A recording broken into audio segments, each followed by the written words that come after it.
Moís Cherem, CEO of Innova. First of all, congratulations on the Social Entrepreneurship Award that was presented to you today. And it's a great project that you're heading. 5 minutes, and then we'll start with the questions. And Mexico's mañana. So I believe that Mexico's mañana can actually be brilliant. And I think that we have all of the conditions that we need to truly succeed in the next 10 years. I think two things need to happen for us to have this brilliant future. The first one is a change in perspective. And I think that we have a lot of lessons to learn from Brazil in this respect. If you look at many indicators, such as expected growth for this year, inflation, unemployment, and a host of others, Mexico actually performs slightly better than Brazil.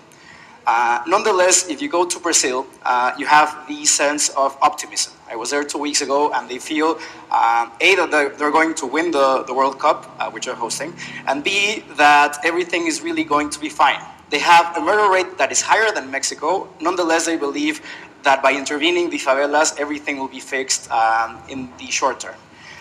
Talk to a Mexican housewife, and we have really become really anxious in these past few years.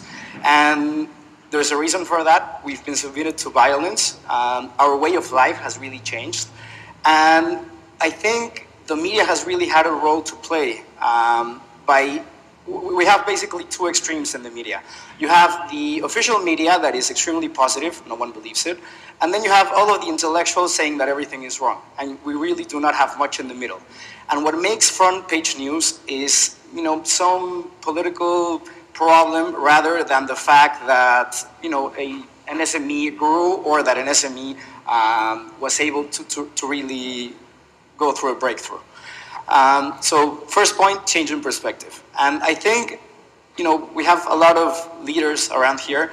It is our job to do that. I think that Brazil had a group of leaders that went around the world saying, Brazil is the greatest investment opportunity.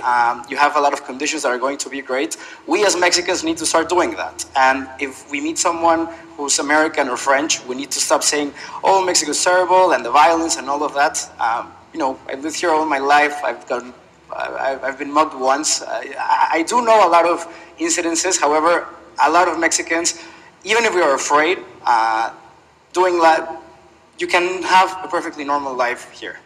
Unfortunately, that is not true for most Mexicans, but in terms of investment, I think most of investments can actually be done and can succeed despite of the violence. The second element is that we need to work. All of this focus on structural reforms has really led to paralysis. I'm going to focus a little bit on education because that is my field. Something really positive happened in Mexico, which is that now we take educational performance seriously, and that is becoming front page news. In Mexico, we recently had a movie that basically depicted all of the problems of the educational system, and it had a huge success. So now you have housewives who know that there is a problem. The problem is that this can lead to antagonism and to paralysis. We as citizens can just hate the teachers' union. The government can just, claim to be doing some progress, but I think we're focusing our attention on the wrong part. We need to focus on improving. We need to focus on which actual mechanisms can take a 9-year-old kid who's not performing in math and he's not learning, he's not understanding what he reads, and we need to think about how to do that. And I think that can actually be a more fruitful discussion. It's a discussion that we can have with teachers, and if we work together, we can make people improve. I'm going to tell you the final reason why I think that Mexico can have a very good future, which is my own experience. I've been extremely lucky in this country. I did my grad school in Harvard through a scholarship of the Mexican government, and we have been able to grow a project working in conjunction with the government. We started doing this when we were 26, and I would always think if we were in Spain, we were in the United States, we would never be able to go to any ministry and tell them to trust 3 26-year-olds with a really good project. And this project is now a reality. We have about 235,000 people who are part of it. We have positive impact evaluations. We're really creating solutions that we need in Mexico. So again, I might not be representative for all of the population, but I think if we have more examples like the Red Innovación Aprendizaje, more examples like the SMEs that Alvaro is talking about, this country can really succeed. Thank you. Thank you. Moís, your idea, you're the youngest one on this panel, so I'm guessing you'll have something that can shake up things a little bit.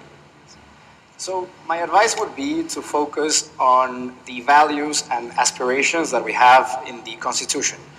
I think the distinction between left and right is somewhat archaic.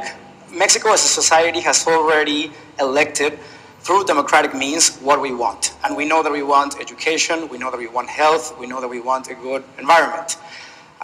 So ideologically, that is the base. And then the president needs to be pragmatic on how to get there. So if we want universal coverage, what is the most effective way of actually achieving that? What is the way that will prepare people for the challenges of the future? And along those lines, I think that the frontrunner, Enrique Peña, actually did a good job because the thesis of his book is basically that, to grab all of those constitutional rights and go from formal equality to material equality.